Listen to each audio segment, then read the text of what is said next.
자, 10번째 썰 한번 가보도록 하겠습니다. 댓글 컨텐츠고 영상 제목, 지금은 아주 냉혹한 세상입니다. 돈 없으면 누가 걸떠 보지도 않고 가족도 형제지간 친구도 짐이 될까봐 외면하는 세상입니다. 라는 영상에 달린 댓글입니다.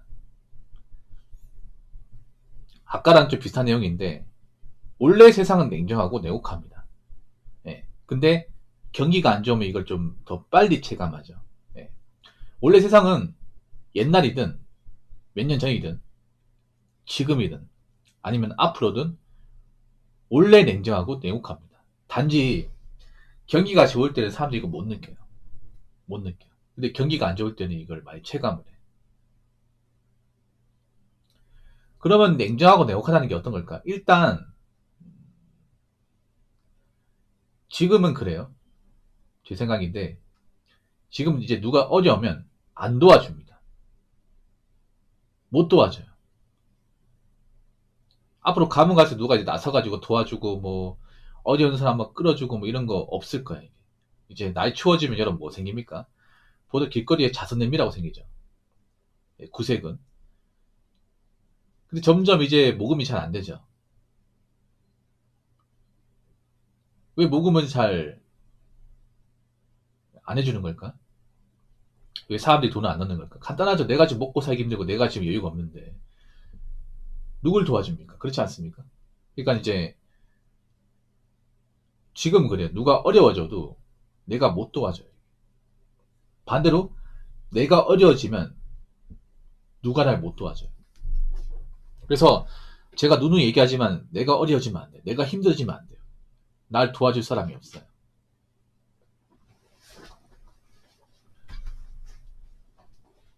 그리고 지금은 좀 제가 봤을 땐 말이죠.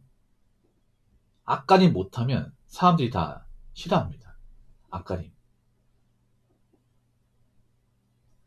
특히나 나이 먹고 돈이 없으면 다 피합니다. 왜냐? 나한테 뭔가 해달라고 조를 거니까. 그러니까 돈이 없다는 얘기는 그만큼 본인 의식주가 많이 불안하다는 얘기고 금전적 어려움 많이 겪는다는 얘기잖아요. 그러면 자기가 힘드니까 주변 지인들한테 자꾸 도와달라 하겠죠. 근데 도와달라는 것도 한두 번이지. 계속 도와달라고 하면 누가 좋아하겠습니까? 그러니까 지금 돈이 없는 게 아니라 앞으로 계속 돈이 없는 거야 이게. 그러면 그동안 알고 지냈던 친구나 지인들도 연락 끊어버리는 거야 이게. 왜냐? 볼 때마다 자꾸 돈 얘기하고 힘들다 얘기하고 뭐 맨날 신세 한탄하고 뭐 그런 얘기밖에 안 하니까 별로 뭐 만나고 싶지도 않고 전화 받고 싶지도 않는 거예요. 그럼 다 차단하는 거죠. 그 가족도 이제 같이 쓰면 서로 싸우게 돼. 예. 집에 돈이 없으면 엄마 아빠 싸우잖아, 맞죠? 엄마 아빠가 이제 돈 문제 때문에 많이 싸워요. 그런 집안도 많을 거야. 왜냐, 가정이 돌아가려면 일정 이상의 돈이 필요한데 뭐 지금 돈이 많이 안 나오니까 당연히 압박을 많이 받죠. 압박을. 지금 혼자 사는 분들도 힘들겠지만 가정인분들도 고충이 많을 거예요. 가정인분들도 지금 보면 대출금 여기저기 많이 깔린 사람들 많단 말이야. 집 사면서 이제 대출 많이 받았고 그리고 자동차 대출금에다가 뭐 이것저것 담보자금까지 하면 나간 돈 많아요 이게. 그러면 일을 해서 갚아야 되는데 요즘같이 경기가 안 좋을 때는 좀 일해서 갚는 게 많이 힘들어요. 그러면 이제 부부 사이에 이제 갈등 같은 것도 많이 생기죠. 돈 문제 때문에.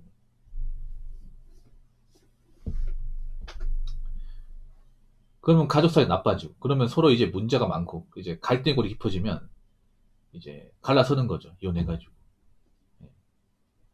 보통 경기가 안 좋으면 이혼하는 부부도 많아집니다. 성격 차이가 아니더라도. 그러니까 참 돈이라는 게 무서운 게 원래 금슬이 좋았던 부부도 돈의 압박을 받으면요 원수가 됩니다. 정말로 이게 뭐 남녀 간의 문제가 아니에요. 그동안은 돈이 없어도 뭐 그럭저럭 사는데 크게 문제가 없었는데 뭐 남편이 직장을 그만두고 아니면 와이프 직장 그만두고 아니면 뭐 사업했는데 잘 안 되고 하잖아요. 그럼 집에 맨날 싸웁니다. 이게. 맨날 싸우고 그냥 얼굴 보고 싶지도 않고 같이 밥 먹고 싶지도 않다. 그러면 서로가 괴로우니까 나중에 가서는 야, 이렇게 살 거면 그냥 따로 살자. 끝내는 거죠 이게. 아니 그동안 몇 년간 그래 서로 웃고 떠들면서 한 입을 덮고 잤는데 이제 돈이 없고 이제 서로 힘들다 보니까 정말 꼴도 보고 싶지 않은 그런 존재가 되는 거예요. 이게 진짜로 부부 간에도 형제 간에도 있잖아요. 뭐 나이 먹고 이제 다 따로 살잖아. 그럼 남이야 남. 뭐 형제면 도와주겠지. 어떻게 도와줍니까 형제가? 형제 간도 있잖아요. 각자 사정이란 게 있는 건데 왜 형제면 도와줘야 되죠? 형제면 그나마 부모님 때문에 이 관계가 유지되는 건데 뭐 부모님 아니었으면 안 보고 살아야 되거든요. 안 보고 산 형제들도 많이 있습니다. 뭐 형제 간의 관계가 안 좋다거나 아니면 서로 멀리 떨어져 있어가지고 안 보고 사는 것도 많이 있어. 근데 갑자기 뭐 몇 년간 연락 안 하다가 갑자기 전화 와가지고 형 좀 도와달라고 하면 형 입장에 도와줘야 됩니까? 야 그동안 뭐 나한테 해준 것도 없고 나도 힘든데 도와줘야 돼? 못 도와주죠 이게. 얘를 못 믿고 그동안 연락 한 번도 안 하다가 만나자는 얘기 한 번도 없다가 갑자기 몇 년만 연락 와가지고 한다는 말이 나 지금 어제 오는데 혹시 돈 얼마 안 되겠냐 이 얘기하는데 좋아하겠냐고 이게. 뭐 방광고도 잠시고 야 이딴 게 내 형제라고? 이상 안 될까요? 야 너 네가 필요할 때나 전화하는 사람이냐?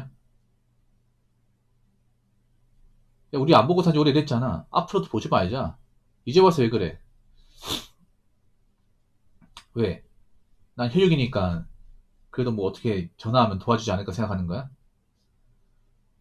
야 그렇게 혈육처럼 생각했으면 자주 봤어야지. 어? 너 어떻게 동생이란 녀석이 그동안 연락 한 번도 없다가 문자 한 번 없다가 왜 이제 와서 연락하는 거냐? 그리고 내 연락처는 어떻게 알았냐? 나 전화번호 바꿨는데 엄마가 알려주디?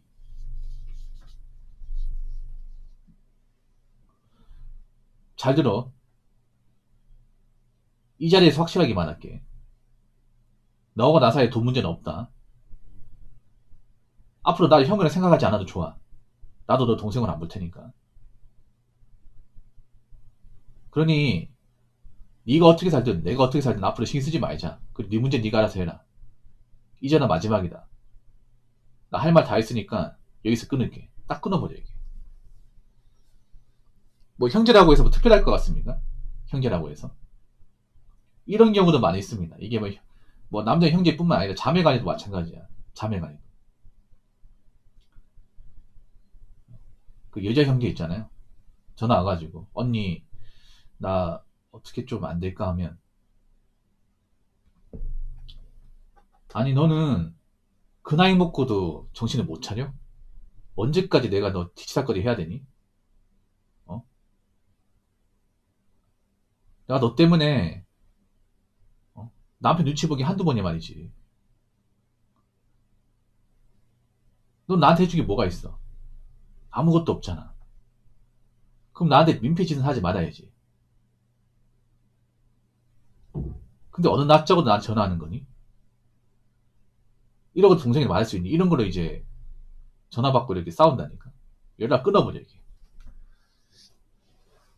그래서 있잖아요. 지금은 누구한테 짐이 되면 안 돼. 누구한테 뭔가 민폐 받으면 안 된다. 이거 민폐가 되는 순간 끝이에요.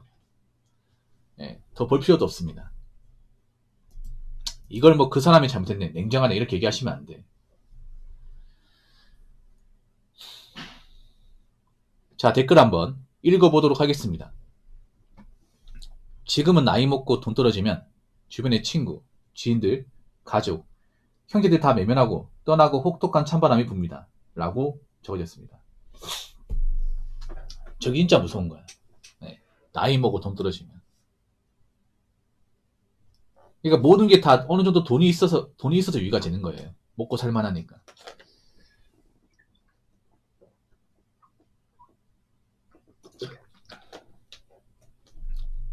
왜냐 우리가 사람이 나이 먹고 돈이 없으면 내가 앞가림 못하니까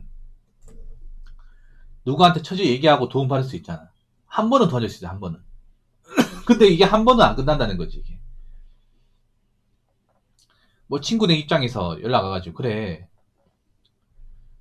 언제 볼까? 내가 밥 사줄게. 나와라. 그래서 뭐 한두 번 얻어먹겠지. 근데 볼 때마다 매번 얻어먹어. 얻어먹으면서 맨날 도와달래. 누가 좋아하겠습니까? 가족도 그런 거야. 한 번은 도와주겠지. 아니면 과거에도 몇 번 도와줬어. 근데 또 도와달래.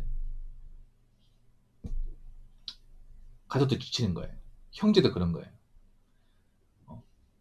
나이 먹고 한 번 도와주면 얘 계속 도와달라 하겠네. 계속 의지하려고 하겠네. 사실 저 나이 먹고 돈이 없으면 사실상 끝난 건데, 그러면 계속 형제관계 운영하면서 나한테 빨대 뽑을 게 빤히 보이는데, 그럼 이제 와서 이런 관계를 계속 유지해야 되는 걸까? 앞으로 더 심해질 것 같은데, 이참에 끊는 게 낫지 않을까 생각하는 거죠, 이게.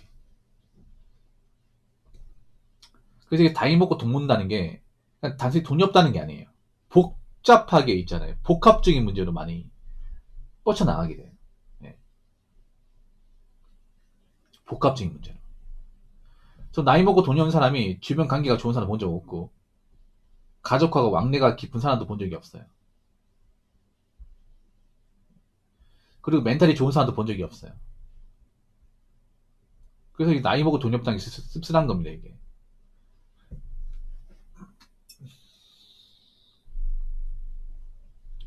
제가 안타까운 건 앞으로 나이 먹고 돈이 없고 힘들게 사는 분들이 많아질 수밖에 없는 거예요. 왜냐, 지금 젊은 사람들이 예전만큼 일도 열심히 안 하고 돈도 열심히 모으지 않습니다. 뭐 여러 가지 이유가 있겠지만 자꾸 뭐 이것저것 핑계 대면서 나이 먹어서 이렇게 좀 여유있게 살기 위한 준비를 좀 안 하는 것 같아. 물론 그 사람들 생각도 있긴 하겠지만 잘 들으세요. 이 젊은 시절 정말 순식간입니다. 금방 지나갑니다. 한 10년, 15년 뒤면 젊은 시절 금방 지나가요. 그때 가서 만약에 돈이 없다 생각해봐. 내가 그동안 알고 지냈던 친구나 지인들, 가족들 언제까지 내 옆에 있을지. 잘 들으세요. 사람은 자고로 앞가림 못하고 뭔가 부족하면 내가 그 누구한테도 도움이 될 수 없어요. 내가 누구한테 도움을 되지 못하고 민폐만 끼치면 나랑 그동안 알고 지냈던 사람들은 떠날 겁니다. 무슨 말인지 아시겠죠? 자, 이상으로 10번째 썰 마치도록 하겠습니다.